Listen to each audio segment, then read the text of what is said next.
Votre chronique avec arthurimo.com, le réseau national immobilier 100% expert.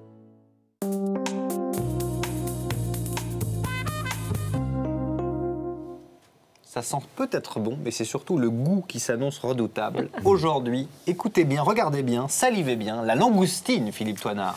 Oui, bonjour. Bonjour. Parce que, effectivement, langoustine, parce qu'il y a une saison de la langoustine, même si vous avez l'impression d'en trouver à peu près toute l'année.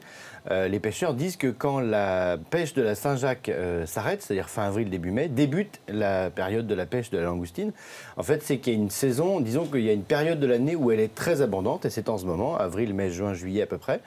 Et donc vous avez sous les yeux les premières, les plus abondantes du moment.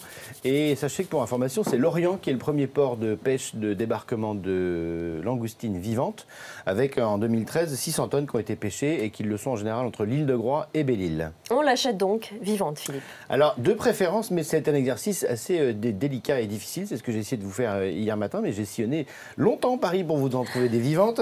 On va y revenir, mais en fait, la différence, c'est que vous avez des pêches côtières et des pêches hauturières.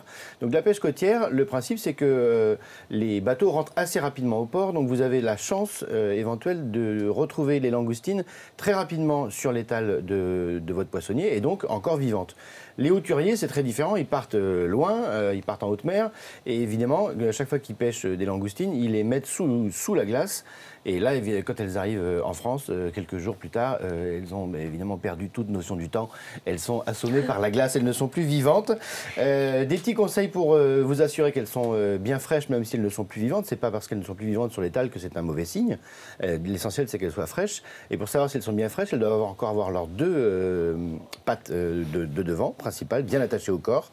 Elles doivent être encore brillées. Et puis, voilà, c'est les deux signes en général qui ne trompent pas. Pâte et brillance. Pâte et brillance. Voilà, les langoustines qui sont vendues selon des calibres. Oui, alors calibre ne veut pas dire taille de la langoustine en centimètres. Le calibre, en fait, ça vous donne à peu près le nombre de pièces que vous allez avoir par kilo.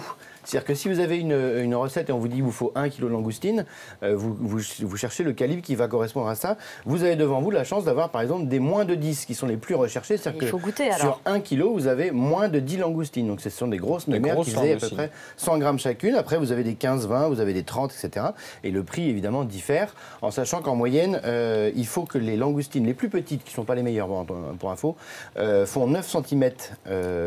Ça, c'est la pêche française. Si vous en trouvez qui font moins de 9 cm, c'est qu'elles ont été pêchées en dehors de France, mais elles sont autorisées parce que c'est l'Europe qui veut ça. Elles font en général 7 cm minimum, mais franchement, passer à côté, c'est pas les meilleurs. Alors on les cuit comment? La française fait 9 cm. Oui. Pour la cuisson, alors, bouillon classique, et vous le parfumez comme bon vous semble, huile d'olive, vinaigre, clou de girofle. Sinon, vous les poêlez. Alors, il y a des chefs qui les poêlent directement dans la carapace. Ils ouvrent un tout petit peu la carapace au ciseau, ils les posent dans la poêle et ils la laissent cuire ainsi. On y reviendra après plus longuement. Et sinon, vous les décortiquez. Et c'est là que vous verrez ce qui c'est compliqué quand elles sont vivantes, c'est que vous ne pouvez pas les décortiquer sans abîmer la chair. Donc, il vaut mieux qu'elles aient une journée et vous les poêlez tranquillement dans une poêle avec de l'huile d'olive. Alors le prix, comme c'est la saison, c'est un peu moins cher en ce moment ou pas? Alors ça c'est juste le mécontentement d'hier parce qu'à Paris, de temps en temps, ça exagère un peu. La moyenne qui est sur le plateau, sur l'assiette, était à 19 € le kilo. Ça va. Celle que vous mangez était à 34,80 €. Ah oui, ça commence à faire pour un une petit saison budget. où il y en a une abondance, c'est un peu limite. Merci Philippe. Vous retrouvez toutes ces informations sur le site internet de BFM TV, bfmtv.com.